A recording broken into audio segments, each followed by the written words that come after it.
I'm not going to talk about the details of this week, but I am going to talk about fear.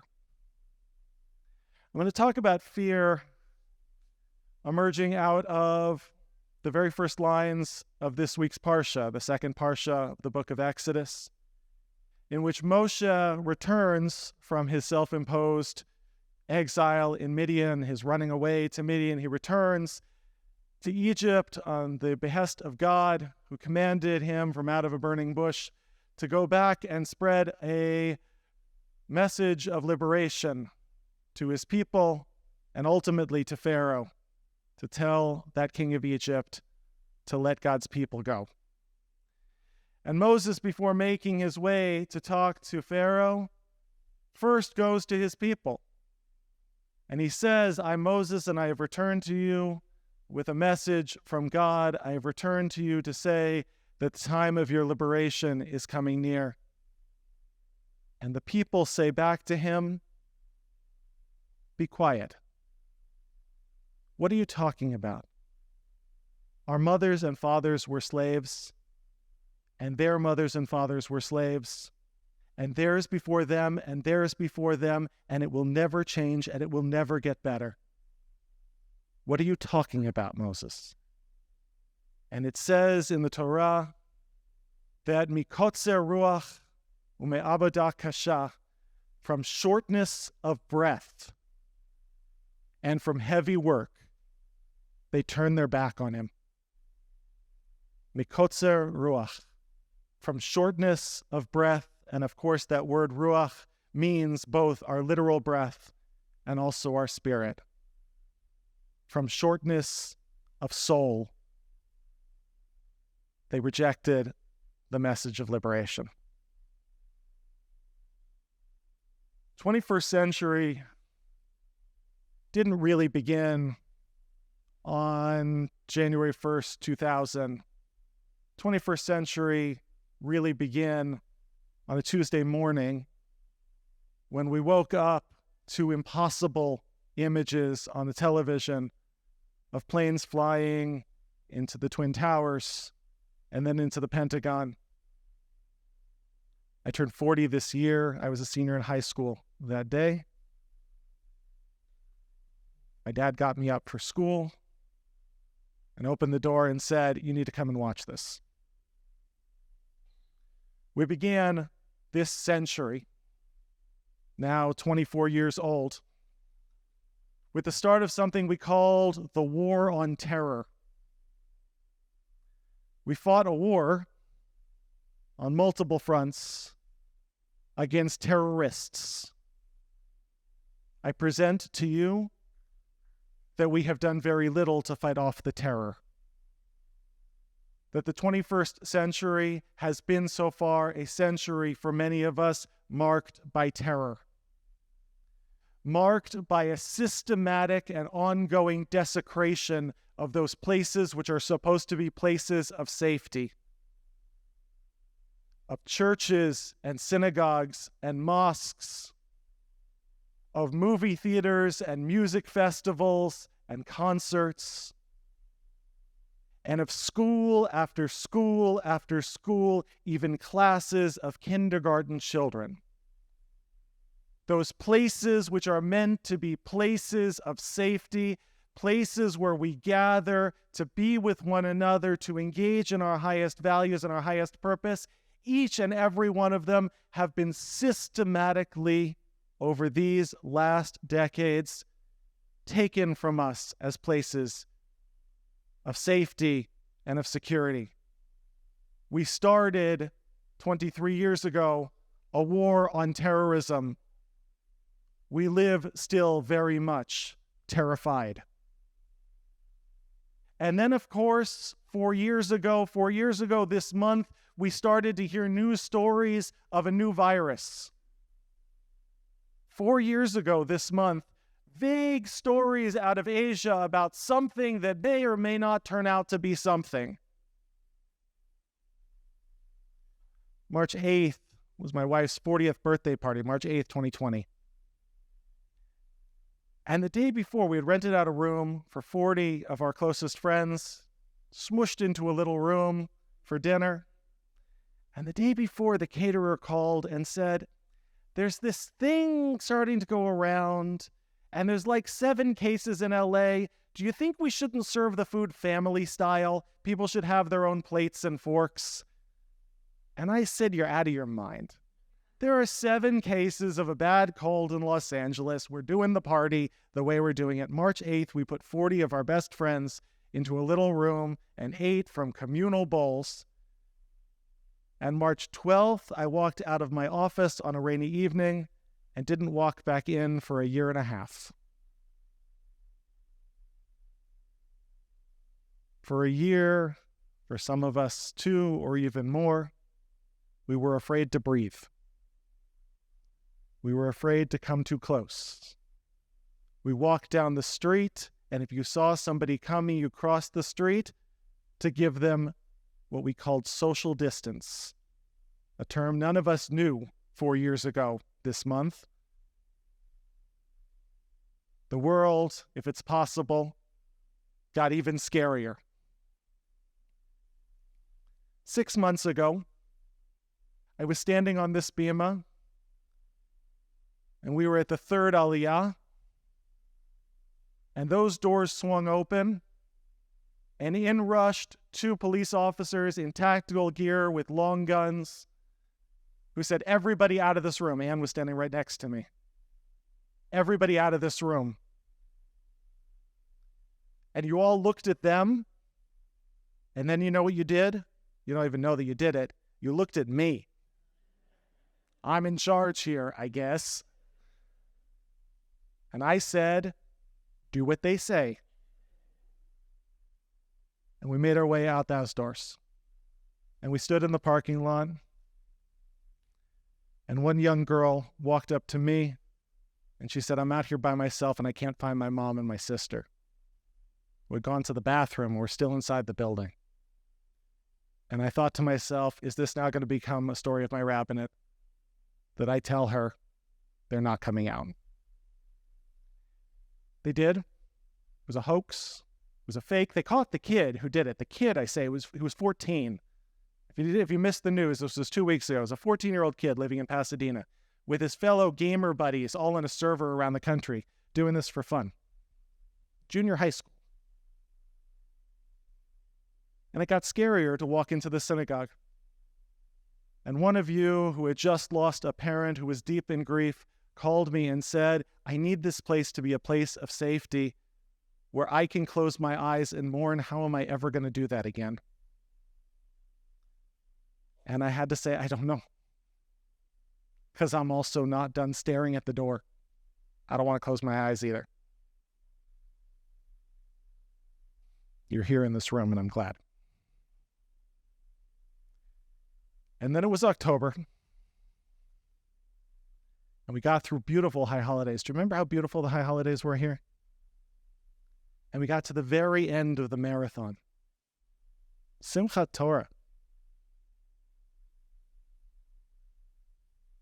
And late at night, I looked at my phone, and it turned out something very bad had happened, but nobody exactly knew how bad. And I woke up the next morning, and Ann said, we're at war. And today is day 99. Tomorrow will be 100. And it feels like it feels like a nightmare that just won't stop. Literal nightmares. Imagine a lot of you wake up in the middle of the night as I do, dreaming about it.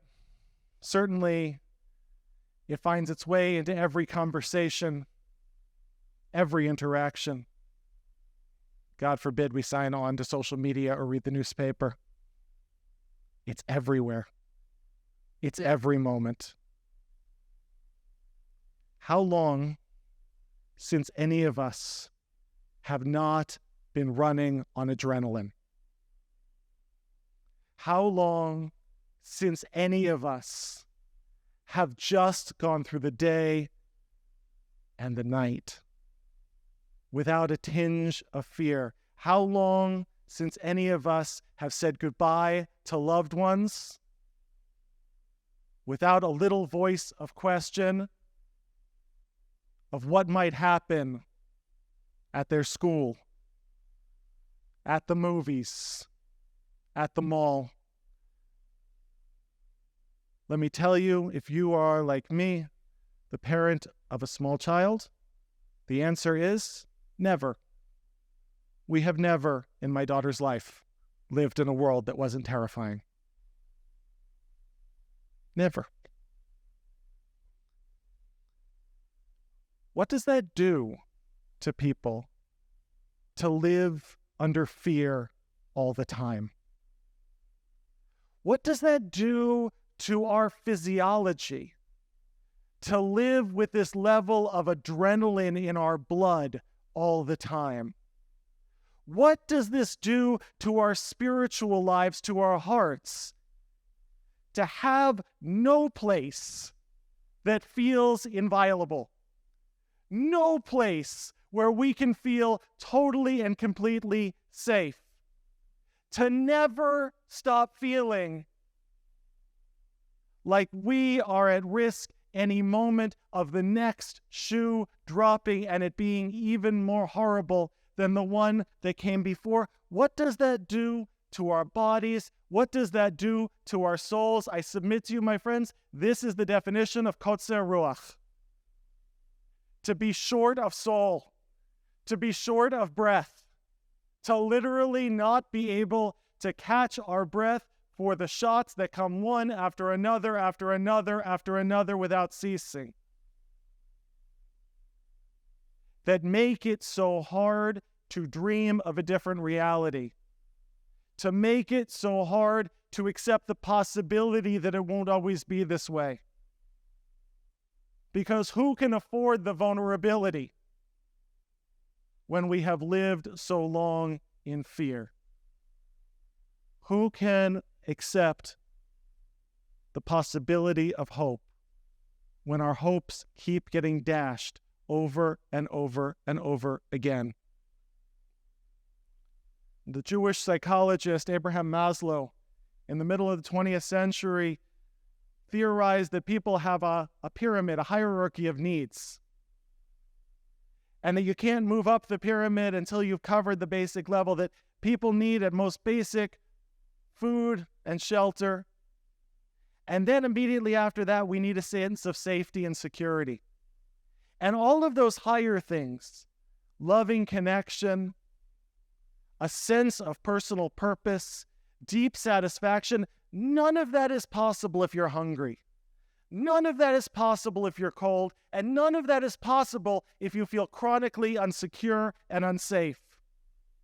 You can't move up the hierarchy of values so long as you have a feeling in the pit of your stomach that you are in danger or the people you love are in danger. That's kotzer ruach. It's a cutting off of the possibility inherent in our souls. And it is the disease of our times. Rabbi Nachman of Bratslav, the Hasidic teacher, pointed to that line, mikotzer ruach u'mi'avodah kasha, from shortness of breath and from difficult work. The slaves could not accept Moses' message. And he, like so many of the great Hasidic teachers, plays with the words just a little bit. And he says, instead of they couldn't respond to Moses because of their shortness of spirit, because of the difficulty of their work, he says that sentence contains within it both the problem and its solution. What is the problem? Shortness of spirit. What is the solution? Avodah kasha. Hard work. Doing the hard work of transcending those difficult emotions. Doing the hard work of telling the part of our brain that lives in constant fight or flight to calm down and to think rationally. To do the hard work of pausing before you post. Of actually learning a story before you share it. of maybe imagining there's more to the world than can be captured in a headline or an image, of actually doing the hard work, of turning off the part of ourselves which lives in a state of constant reactivity, constant outrage, which has at its base, at its root, fear. Fear is what drives the outrage. Fear is what drives the reactivity. To do the hard internal work of trying to heal that part of ourselves so that we can walk in the world stronger, so that we can look at the world in a way which is more fair, so that we can listen to one another and speak with kindness, so that we can be the best versions of ourselves and build the kind of world which is better for our kids and grandkids. But that's avodah kasha. It's hard work. It's hard work to hope nowadays. It's hard work to tell the voices of fear to be quiet. It's hard work to catch our breath, sometimes metaphorically, sometimes literally. But the liberation that's promised, the better future that's held out to us, depends on the hard work. It depends on our capacity to transcend our fear. It depends on our capacity to dig deep. Nothing is possible if we're not willing to do it. And here's the hopeful message. You don't have to do it by yourself. You don't have to do it by yourself because you're here. Because we have each other. Because I have you and you have me. And we have one another. And so when we are feeling afraid, there is someone to take our hands. And when we have questions and concerns, there is someone to pick up the phone. And when we don't know exactly how we feel, there's someone else who doesn't know how they feel either to help us be better together. That's why we stick with community. That's why we stick with each other. That's how we find our way, me'afala lo'ora, from darkness to light together. I'll end just with a personal note.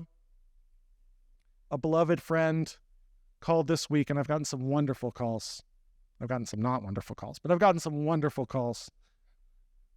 And she said, "Oy, Rabbi, you didn't sign up for any of this." And I wrote her back and I said, actually, I signed up for the privilege to lead a community in thick and thin. This is exactly what I signed up for. And I leave this week even more grateful than I've ever been to be a part of this village. Shabbat Shalom.